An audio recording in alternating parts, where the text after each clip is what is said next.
All right, welcome back. So now we've got gram-positive rods, which is chapter 4. And again, they've got some nice, interesting facts in here for you.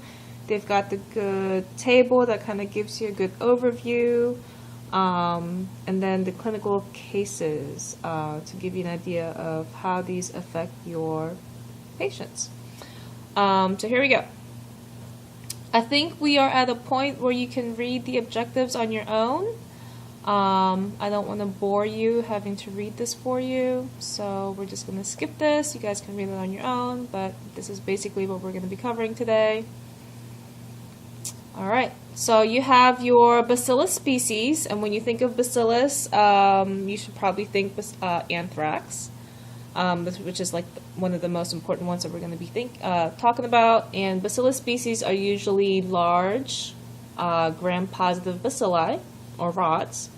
They are spore-forming rods, and there are some spores that do not produce endospores. So if you look closely on these pictures, the top one right here is kind of like a smaller picture, but here you can kind of see those endospores. This is a really nice blown-up picture of what it could look like. They are also catalase positive. They are aerobic, non-hemolytic on sheep blood agar.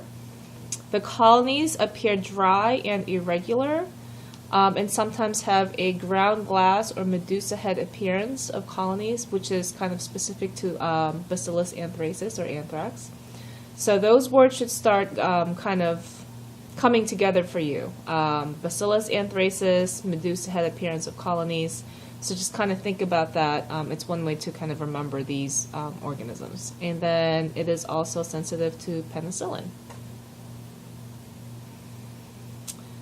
Bacillus primarily causes disease in the wild and domestic animals. It's also a species that can be found in soil.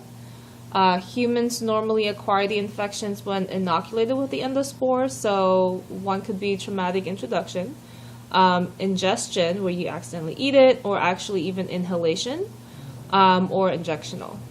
Bacillus anthracis produces endospores, which are highly resistant to heat and desiccation. So they're very, very hardy. Again, these endospores allows them to remain dormant until they are in a suitable environment for growth. So pretty smart little organisms. They can withstand some really high heat or some really dry dry areas.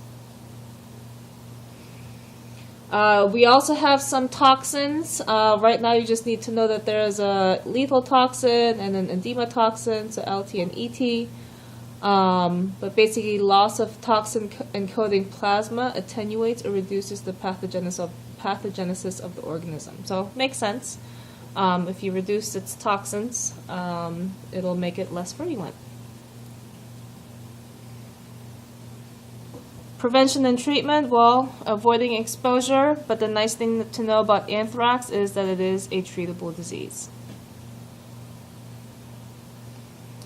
The other bacillus group that we are looking for, or are going to be looking at, is your Bacillus cereus group. These are also widely distributed in nature within the soil and are also associated with drugs of abuse. So that's kind of something that you have to remember about these. Clinical presentation can be localized skin infections, food poisoning, and systemic disease. Again, here's a list of your virulence factors. You've got your HBl, your non-hemolytic enterotoxin, cytotoxin K, and cerulide toxin. Identification. The growth pattern is usually beta hemolytic. Bacillus anthracis is actually gamma hemolytic. So normally when you see something that's beta hemolytic on blood agar, you kind of think to yourself, oh my gosh, there's something really wrong here. But when it comes to bacillus, beta hemolysis is actually quite common. So it's when you see the gamma hemolytic one that you kind of start to freak out a little bit. Again, I think we already said this. The gram stain is gram positive, but they also may appear gram variable due to the presence of those endospores. When it does have the endospores, as you saw from the picture earlier, You can kind of see oval structures found either intracellularly or extracellularly. And then has a vegetative cell width. And then direct detection can be, oh, well, this is good because we don't necessarily have to deal with this anymore in the laboratory, like hands-on. You can just kind of stick it in an instrument, use molecular testing, and identify it, which is really nice.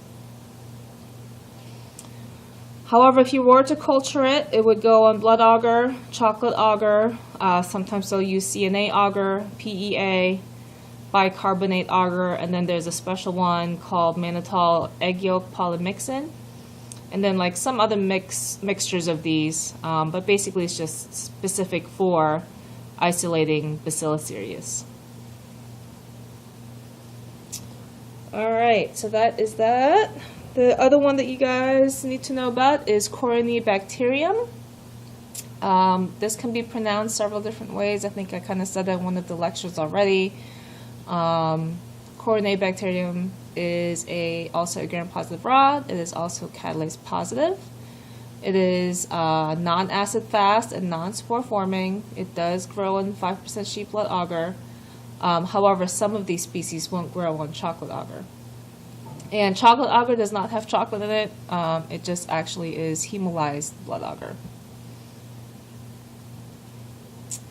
Most organisms are part of the normal human flora as well.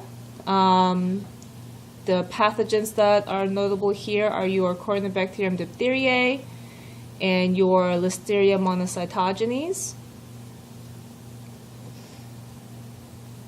Virulence factors, again, there are toxins that are produced by C. diphtheriae. Not all strains are toxigenic.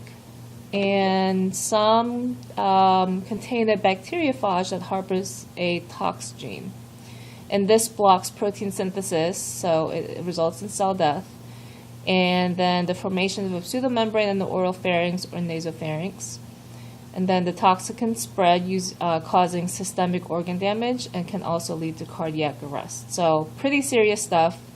Not that you guys necessarily have to know this in depth, but I just kind of wanted you to know that it's a pretty serious organism. If we suspect diphtheria, we try to use selective and differential media, which include your Loeffler's medium.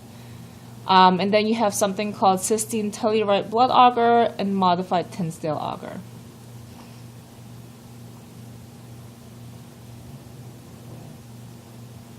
So only clinically relevant isolates should be identified. If it's coming from something that's normally sterile, well, then obviously that's a problem. We want to go ahead and identify that. Again, because Corynebacterium can grow, in other places. So we want to see it somewhere where it's not supposed to be. You also want to have multiple positive blood cultures. Usually just 1 or 2 blood cultures isn't going to cut it. They want to see multiples. Isolation in pure culture or predominant organism of symptomatic patient. No other potential suspected etiologic agent isolated, and if it's isolated from a urine as a pure culture, which has more than 10,000 colony-forming units, or is the predominant organism over 100,000 colony-forming units. We'll get into counting urines probably a little bit later, but that's just something that they use to determine whether this organism is clinically significant or not. Just like Bacillus anthracis, we do have molecular methods in order to identify the organism, so we don't necessarily have to grow it on plates anymore. MALDI-TOF is very, very popular now, and then we also have our nucleic acid-based methods. Listeria monocytogenes, something that you guys can probably go ahead and remember now is that it has this umbrella-shaped pattern of motility. So this is a test that we do in the laboratory. It's just a simple motility test. However, the way it grows in this medium makes it look like you have a little umbrella here, doesn't it? So that's basically Listeria monocytogenes is pretty much the only organism that will do that. Other characteristics that we need to know about for Listeria is it ferments glucose, it's catalase positive, VP positive, esculin positive, and positive CAMP test. The CAMP test is something else that you guys will learn later on. So just know that it's positive for CAMP test and it has a narrow zone of beta hemolysis. Its clinical significance is that it can cause systemic disease.